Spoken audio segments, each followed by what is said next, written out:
We are living in an age of disruption, not just technological or political, but environmental, geographic, demographic. Change is not a future threat, it's a present force, already reshaping how and where people live. To understand this, there's a team at Indiana University turning data into a new kind of blueprint. Environmental demography is to look at population and environmental dynamics, use a holistic approach to look at how the population interacts with the environment, how population activities affect the environment, then in the meantime, how the environmental changes affect human society. We try to understand these global changes that are occurring in the world, and we try to understand how the populations are experiencing these changes. EDeN is the Environmental Demography Network, and so it's a group of researchers who focus on the dynamics between human populations and the environmental changes that are happening around them. The EDeN team isn't just asking how we respond to change, it's asking how do people, places, and systems adapt together. We focus on rural communities, particularly in the Arctic, but also in other places that are marginalized or sometimes not at the forefront of demographic or sociological studies. So in this lab, we look at mapping out migration trends, aging, food security for people that don't necessarily fit in the models of what we think about.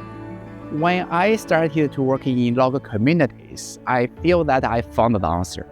It's really to work closely with the community, with the stakeholders, with the people that we care about, to understand their concern and to study the problem, to come up with solutions.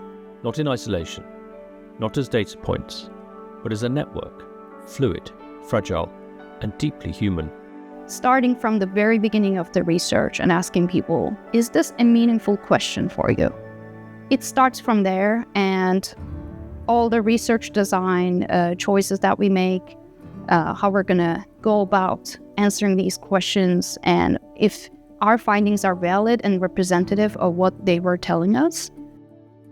We're here working with Copper River Native Association in partnership with them on research projects, but then also wanting to learn from all residents of this area. And that's really the focus, is to be learning from the community members about their concerns and priorities around environmental changes. So it's not about doing research in community, but it's about doing research with community. People don't move alone.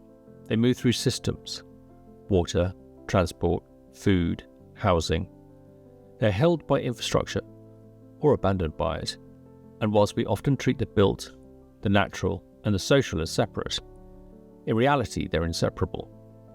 The stormwater systems downstream from a forest, the agricultural yields shaped by shifting rainfall. And the most important part for me is learning, how are people responding?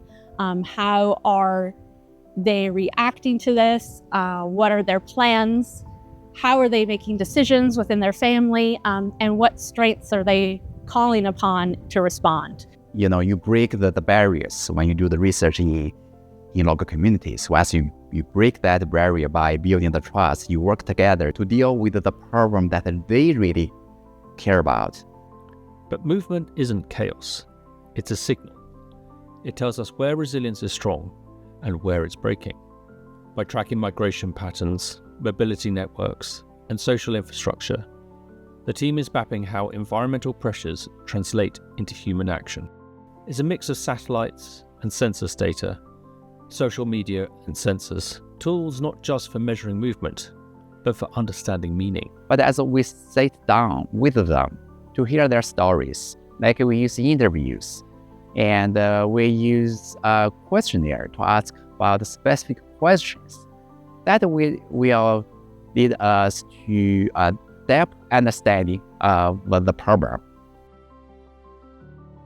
Looking at the Alaskan Native population and how they are viewing the environmental change that they may have seen over the years and how it's impacting their lives directly, more specifically in migration decisions. So whether that be out migration or in migration or circular migration, as far as circular migration may be around hunting patterns where they had summer camp and winter camps, and now they are, changing those patterns, or out migration, moving to Anchorage instead of staying in the more rural communities. So the research zooms in on these edge zones where ecosystems, infrastructure, and lived experience collide. But to me, I feel population change is affected by many things. It's not only the society, but also the nature, the environment, and the built environment. So I feel that in order to really to look at the population change, that really we needed to look at this comprehensively. But here's the tension. We never had more data, yet never been closer to uncertainty. That's why this work fuses machine learning with human insight. Data is the quintessential part of research, and that's, in a very broad sense, can be numbers or it can be just generalized understandings of a situation. And for us, we utilize this data to look at various aspects of communities and to help them create strategies for resilience. Massive environmental models aren't useful unless they map to real people, real risks. What matters isn't just what the model predicts, but who gets to make decisions with them. The approach we take are to engage local communities, work together to co-produce knowledge and disseminate the knowledge that are useful not only to the communities, but to the human society in general. Atnat Ananana. We are the people of the river of the land. The water is very important to us. Community is very important to us.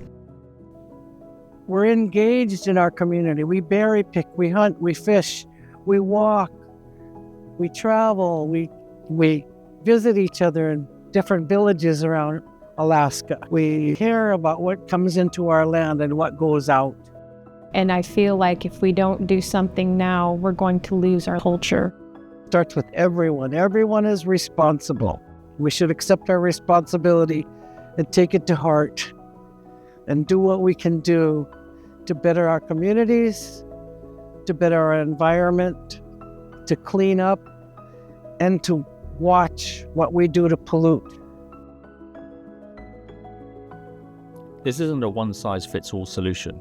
It's a framework for seeing complexity clearly, to map the risk before it becomes a reality, to model a future but designed for now. The reason this research is so meaningful is a story sometimes can tell you more than 1,000 lines of code or 100 words of a statistics report. A story sometimes is enough to persuade or change the viewpoint of not just policymakers, but communities who aren't as affected as the ones we are studying now. EDeN isn't just a research project. It's a testbed for a new kind of thinking. Systems level, equity driven, grounded in both data and humanity. Because survival in a changing climate isn't just about who can endure the most. It's about how we reimagine the systems that support us, and whether we can shift from reacting to anticipating, and from breaking to building.